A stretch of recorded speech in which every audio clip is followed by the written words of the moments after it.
अस्सलाम वालेकुम। जहांज़ेब अब्बासी एक नए यूट्यूब प्रोग्राम के साथ आपकी खिदमत में हाजिर है। फ़याज़ महमूद भी इस वीडियो में प्रोग्राम में हमारे साथ होंगे।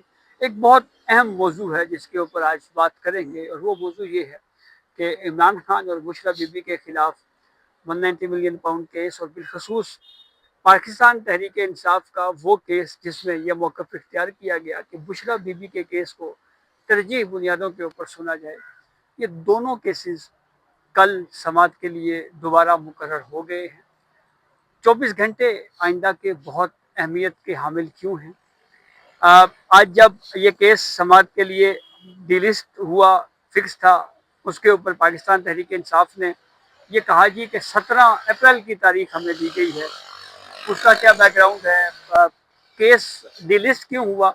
इन तमाम तर सवालात के ऊपर इस वीडियो में तफसील से बात करेंगे। तो फ़याज़ महमूद भी हमारे साथ होंगे। फ़याज़, बहुत शुक्रिया आपके वक़्त का। सबसे पहले तो आप ये बताएँ कि केस तो फ़िक्स था हियरिंग के लिए, फिर ये डिलिस्ट क्यों हुआ? इसकी वजूहात या इंटरनल कहानी क्या है? देखें, जो पिछली 2 समातों से एक अच्छी चीज़ ये हो रही है कि इमरान खान के वो केसेस जो पहले हम देख रहे थे कि जिनको फिक्स करवाने के लिए पाकिस्तान तहरीक-ए-इंसाफ को बड़ा ज़ोर लगाना पड़ता था। कभी वो अर्ली हियरिंग की दरख्वास्त दायर करते थे, कभी कोई दूसरा हर्बा इस्तेमाल करते थे, कभी मुलाकात करते थे, कभी कुछ करते थे। लेकिन गुज़श्ता समात पे भी उनका केस फिक्स हुआ और उसके बाद जब लास्ट हियरिंग पे जब ये केस आज तक के लिए मुलतवी हुआ तो उसकी भी डेट दी गई। आपको मज़े की एक बात बताता हूँ कि चीफ जस्टिस सरदार सरफराज दोगर साहब गुज़श्ता समात पे आज के दिन के लिए नहीं रखना चाहते थे। उन्होंने इसको ट्यूसडे के लिए फिक्स किया था और वो कह रहे थे कि अच्छा, ट्यूसडे को रखते हैं, लेकिन सलमान सफदर साहब ने कहा था कि आप इसको मंडे को रख दें। यानी ये बताया गया था कि ये मंगल को रख लेते हैं जी, केस। उन्होंने कहा था कि हम नेक्स्ट ट्यूसडे को एडजर्न करते हैं। मैं पिछली मंगल की बात कर रहा हूँ, पिछले जी, मंगल को हेयरिंग थी। उन्होंने कहा था जी अगली मंगल को रख लेते हैं। तो ये सलमान सफदर साहब ने कहा था कि आप पीर को रख लें। अब मुझे नहीं मालूम, ज़ाहिर है उस टाइम कोई ऐसी बात भी डिस्कस नहीं जी, हुई, लेकिन हो सकता है कि चीफ जस्टिस साहब के ज़हन में उस टाइम हो कि आज वो एक मीटिंग थी जिस पे उन्होंने जी, जाना था और वो गए भी। वो मीटिंग का ज़ाहिर है वो क्या हुआ वो तो आप बताएँगे। लेकिन आज के लिए रखा हुआ था और जब हम सुबह पहुँचे तो पहली जो है हमें चीज़ मालूम ये हुई कि जो उनकी कोर्ट की सिंगल बेंच की कॉज लिस्ट है वो मंसूख कर दी गई। और आमतौर पे हम पहले भी देखते हैं कि मंडे के रोज़ उनकी अक्सर वो हम देखते हैं कि कभी ना कभी जो है वो हो जाती है। तो हमने सिंगल कहा बेंच यानी उनका सिंगल बेंच, डिलिस्ट होता हाँ, है। हमने कहा ये डीलिस्ट हो गया, ये रूटीन है, कभी-कभार ज़ाहिर है कभी जैसा मसरूफ़ हैं या कोई नहीं पहुँच पाए या कुछ हो सकता है। उस टाइम तक हमारे माइंड में वो चीज़ नहीं थी जो बाद में हुई। और उसके बाद हम जो है वहाँ पर एक अदालती ज़रिए के पास चले गए। हुँ, तो हमने जाके ऐसे ही उनसे पूछा, हमने कहा कि जी सिंगल बेंच तो डीलिस्ट हो गया, तो डिवीज़न बेंच फिर आज जल्दी बैठेगा? तो उन्होंने कहा क्यों जल्दी क्यों बैठेगा? तो हमने कहा क्यों, आज तो केस लगा हुआ है। उन्होंने कहा नहीं वो तो डीलिस्ट हो गया है। तो हुँ, हमने कहा अच्छा, डीलिस्ट तो सिर्फ़ आपने वो सिंगल बेंच के ऊपर लिखा हुआ है। तो उन्होंने कहा फिर वो गलती हो गई होगी। उन्होंने कहा कि चीफ साहब तो है ही नहीं। हमने कहा चीफ साहब कहाँ पे? उन्होंने कहा वो तो सुप्रीम कोर्ट में मौजूद है, जुडिशल साथ जो एक कमेटी का इजलास जी, होना है, पॉलिसी सर्च पॉलिसी कमेटी साथ का। कमेटी का इजलास होना है, वो तो उसमें जा चुके हैं और वो शायद इजलास भी लेट तक चलना है। फिर कोई तुर्की के जस्टिस साहब भी आए हुए हैं और वो भी है, तो वो तो मेरे ख्याल में 2-3 बज जाएंगे उनको वहीं पर ही। तो फिर उन्होंने कहा कि वो गलती हो गई होगी, नहीं हुआ होगा। फिर हमने कहा जी हम इसको सोर्सेज से अपना क्लेम करके चला दें। तो उन्होंने कहा जी आप चला लें, क्योंकि ये तो तय हो चुका है कि आज समात नहीं होनी। हुँ, हमने आगे अभी सोर्सेज से खबर जैसे ही दी कि जी वो सोर्सेज ये बता रहे हैं कि आज की समात नहीं होगी। तो मीनवाइल इसी दौरान इमरान खान के जो वकील हैं, जूनियर वकील हैं, खालिद यूसुफ चौधरी साहब, उन्होंने जी, ट्वीट कर दी। और ट्वीट उन्होंने क्या की, वो डिवीजन बेंच की जो कॉज लिस्ट थी उसके ऊपर भी कैंसिल लिखा हुआ था। हुँ, और मतलब वो जैसे हम ज़ाहिर है वो बता के आए तो उन्होंने हमसे पूछा, हमने उनसे पूछा। तो जब उनको क्लियर हुआ कि सिंगल पे कर दिया गया है, डीबी पे नहीं किया गया, तो वो भी थोड़ी देर बाद डिवीजन बेंच पे भी कर दिया गया और यूं आज जो है केस एडजर्न हो गया।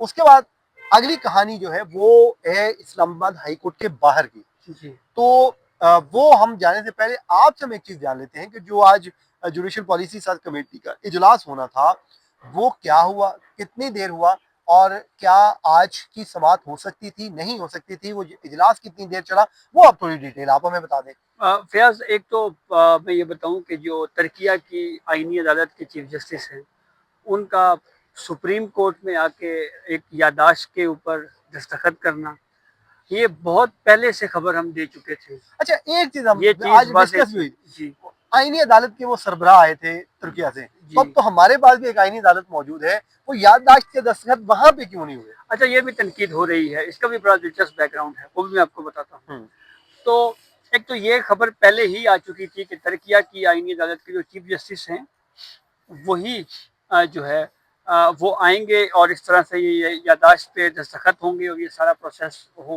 अपनाया जाएगा। तो ये पहले से बात क्लियर थी। दूसरा, national judicial policy making committee इजलास के हवाले से भी शेड्यूल पहले से था, क्योंकि इसमें आपको पता है हाई कोर्ट के चीफ जस्टिस साहिबान, जैसे लाहौर हाई कोर्ट से आलिया नीलम साहिबा आई, पेशावर हाई कोर्ट से जस्टिस अतीक शाह साहब आए, बलोचिस्तान हाई कोर्ट के चीफ जस्टिस आए, तो दूर दूर से हाई कोर्ट के चीफ जस्टिस आते हैं, तो इसलिए एटलीस्ट 8-10 दिन का मार्जिन जो है वो होता है, उनको बता दिया जाता बता दिया जाता। तो इसलिए वो जो आप बात कर रहे हैं ना कि मंगल को ये बताया गया था सरकार डोगर साहब की तरफ से कि मंगल को केस लेकिन उन्होंने ये बात नहीं की। वैसे आमतौर पे जजेस बता देते हैं कि जी नेक्स्ट डेट इस हियरिंग पे हमारे केसेस हैं, हम मसरूफ हैं या कुछ है, ये बात नहीं हुई। इससे बज़ाहिर ये लग रहा है कि कोर्ट के जहन में ये था कि ये सोमवार को केस नहीं चलेगा, लेकिन चूंकि पीटीआई की कानूनी टीम के जी मंडे को ही केस सुने इंसिस्ट कर रहे हैं, तो इसलिए जो है। अच्छा, एक चीज और कि जी हमारे किसी समाज के लिए फिक्स नहीं होते, अगर केस फिक्स हो जाए तो फौरी तौर पर डिलिस्ट हो जाता है। तो आज अगर केस डिलिस्ट हुआ तो कल के लिए दोबारा लग गया, तो इससे एक चीज तो एस्टेब्लिश हो रही है कि अदालत खुद भी केसेस को सुनना चाह रही है और कोर्ट ये चाहती है कि इस केस को प्रोसीड किया जाए और जो आगे, फिक्स किया आप अदालती कार्रवाई को बढ़ाया जाए। साजिश का गुब्बारा था जिसमें हवा भरी गई थी कि शायद कुछ साजिश हो गई है, वो आज खुद ही फट गया है। और या आप ये कह सकते हैं से ये बात या आप एक चीज ये कह सकते हैं, देखें पीटीआई पिछले 1 साल 1.25 साल से इस केस के पीछे तो फिर रही है, हो सकता है वो कहते हैं कि जो वो छाछ का जला फूंक फूंक के, तो वो हो सकता है उनके जहन में यही हो कि यार देखे ना हमारे साथ फिर रात हो गया, पहले भी होता रहा, तो शायद इस वजह से उन्होंने धरने का फैसला किया। और अलीमा खानम तो बैठी रही, आखिर तक बैठी रही, उन्होंने कहा जी मैं नहीं जाऊंगी जब तक तारीख नहीं मिलेगी। तो आप ये भी तो कह सकते हैं कि उनकी जो फिर मुलाकात हुई, बैरिस्टर सलमान सदर साहब वहां पे गए उनसे वहां पे, और उसके बाद वो वहां से बाद में डेट भी उनको दे दी गई, तो हो सकता है वो उनका प्रेशर काम कर गया हो। ये भी हो सकता है और ये भी हो सकता है कि पहले ही कोर्ट ने ये तय कर लिया हो कि हम इस केस को मंगल को सुनेंगे, क्योंकि अलीमा साहबा के हवाले से जो उन्होंने बाहर आके कहा ना जी कि धरना दे दिया है और 17 तारीख हमें बताई जा रही है। अच्छा, मैंने अचानक से ना कैलेंडर खोला, मैंने कहा यार ये 17 अप्रैल की तारीख ये कि इतनी दूर। 17 अप्रैल को मैंने देखा तो ये जुमे की तारीख थी, और जुमा तो वैसे छुट्टी जुमा तो छुट्टी है। तो इसका मतलब ये हुआ कि ये भी बस एक हवाई बात थी मेरे ख्याल में अलीमा साहबा जो भी है आप कह सकते हैं, लेकिन वो अल्टीमेटली वो कामयाब ठहरी है। अच्छा, अब आते हैं दूसरी बात पे कि federal constitutional court of Pakistan के जो चीफ जस्टिस हैं वो हैं अमीनुद्दीन खान साहब जी। तो दस्तखत चीफ जस्टिस ऑफ पाकिस्तान ने क्यों किए? आपको याद होगा 26वीं आईनी तरमीम जब मंजूर हुई और फिर उसके बाद जब 27वीं आईनी तरमीम आई, तो 27वीं आईनी तरमीम के पहले फेज में जब मंजूरी हो चुकी, तो जो बैरिस्टर गौहर हैं पाकिस्तान तहरीक इंसाफ के चेयरमैन, ये भी बड़ी दिलचस्प बात है, उन्होंने पार्लियामेंट के इजलास में एक निशानदेही की और वो निशानदेही उन्होंने जनाब ये की कि चीफ जस्टिस ऑफ पाकिस्तान बड़ा ओहदा है या फेडरल कॉन्स्टिट्यूशनल कोर्ट के जो सरबराह हैं वो बड़ा ओहदा है, इस हवाले से कॉन्स्टिट्यूशन में इबाहम है।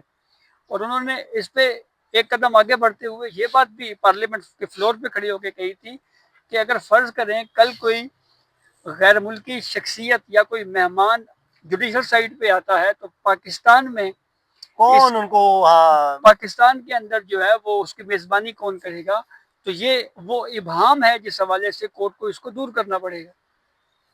गो के एक साइड से अनकन्फर्म इतलात ये आई कि खुद याह्या अफरीदी साहब ने कहा कि जनाब ये जो ओहदा है, टाइटल है चीफ जस्टिस ऑफ पाकिस्तान का, ये मुझे थे, लेकिन बहरहाल उसकी कोई ऑफिशियली कहीं पे कोई चीज ये जो बातें बंद कमरों की बाहर आती है उन्हीं में से एक बात है।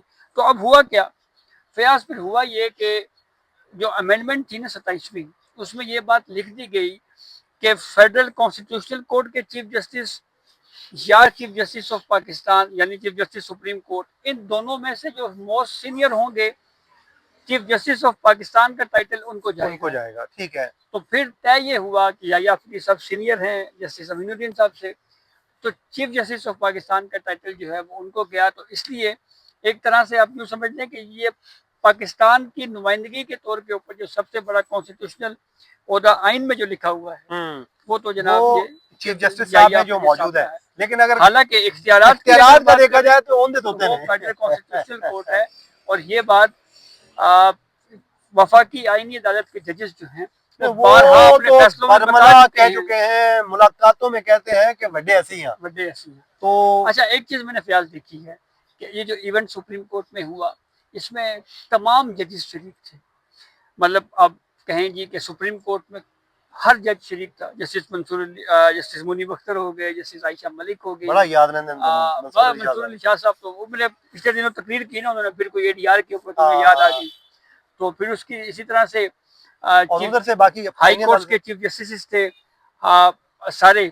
फिर उसके बाद आईनी अदालत के तमाम जजेस बशमूल चीफ जस्टिस अमीनुद्दीन खान साहब फेडरल कॉन्स्टिट्यूशन कोर्ट के, तो सारे जजेस जो हैं वो अच्छा, मुझे मौजूद रहे। एक और चीज भी मालूम हुई थी, मुझे ये बात मालूम हुई, जब आप जाहिर है सुप्रीम कोर्ट और आईनी जी अदालत जी करते हैं, आप बेहतर गाइड कर सकते हैं, कंफर्म भी कर सकते हैं कि वो जो खाना किया गया था वो मुझे किसी ने बताया था कि वो आईनी अदालत के चीफ साहब हैं और जो सुप्रीम कोर्ट ऑफ पाकिस्तान या फिर चीफ जस्टिस पाकिस्तान, इन दोनों ने मुश्तरका खाना दिया है। जी, ऐसे ही है। और आगे उसमें जो हमें शेड्यूल दिया गया उसमें ये भी कहा था कि जो यादगारें हैं या जो बहुत अहम सकाफती जो हमारे इलाके हैं वहाँ पे भी विजिट करवाया जाएगा। जैसे समीनुद्दीन खान साहब के साथ भी एक उनकी है मुलाकात है। तो ये सब कुछ जो है वो किया जा रहा है। लेकिन फयाज, ये बात भी बहरहाल ठीक है कि ये जो इशू है ना कि अगर इख्तियारात जिस कोर्ट के पास बड़े होते हैं तो मेरे ख्याल में ओहदा भी बड़ा उसी का ओहदा है। भी उसी का ही होता है, आप जो लेकिन ये मर्जी जरा कहें। हमें मसला मसाइल तरह हाँ, लेकिन महसूस चले फील हो रहे हैं। हो रहे हैं, लेकिन चले, चले हो सकता हमने है आगे कोई और भी तरमीमा शर्मीमा की बातें चल रही हैं, हो सकता है कुछ चीजें तय ही हो जाएं। तरमीम तो आजकल है अच्छा, जाती है कि हाँ, पता नहीं अच्छा, लग मुझे आप ये बताएं, वापस हाई कोर्ट की तरफ रहा। चलते हैं। ये बुशरा बीबी साहिबा का केस जो फिक्स हुआ है हाँ, इसको आप कैसा देखते हैं? मैं फिलहाल इसमें कुछ भी नहीं देख रहा। देखें, बहुत सारी बातें हम पहले भी सुनते आए हैं कि शायद उसमें उनको रिलीफ मिल जाएगा, इसमें उनको रिलीफ मिल जाएगा। आपको याद होगा कि पहले उनको रिलीफ दे के उन्होंने देखा है और वो रिलीफ दिया, उसके सियासी बाद देखिए वो उन्होंने 26 नवंबर हो गया और वो जी, पूरा एक वो भी और वो लीड उसके किया ऊपर हिस्ट्री उन्होंने। और लीड किया। और अभी अगर किसी बात के ऊपर जाके कोई बात हुई तो फिर हो सकता जाके है कोई गलबात हो गई होवे। इतने पाकिस्तानी को पता लगता हाँ, ये तो है। है। वो एक ड्रामा था ना, इफ्तिखार ठाकर का, और उसमें नसीम विकी, तो हर बार बात पे कहते हैं बंदे तक को पता लगता है। तो यहाँ पे पाकिस्तान में को पता चलता है कि कब क्या हो गया। तो बहरहाल जी, सुबह कोई मुझे बहुत बड़ा कोई रिलीफ कहीं नहीं होता दिखाई दे रहा। सुबह ज्यादा नोटिस होंगे और जो पिछली दरखास्त उस पर आर्गूमेंट्स हो जाएंगे। चलें जी, देखें ये कल का दिन जो है वो बड़ा अहम है। तो पाकिस्तान तहरीक इंसाफ के लिए ये केसेस जो हैं वो इनके ऊपर क्या प्रोसीडिंग होती है और अदालती कार्रवाई किस तरफ जाती है। तो ये कुछ अपडेट थी जिससे हमने आपको आगाह किया। अपने फीडबैक से हमें ज़रूर आगाह कीजिएगा। इजाज़त दीजिए। अल्लाह अल्लाह हाफ़िज़। हाफिज।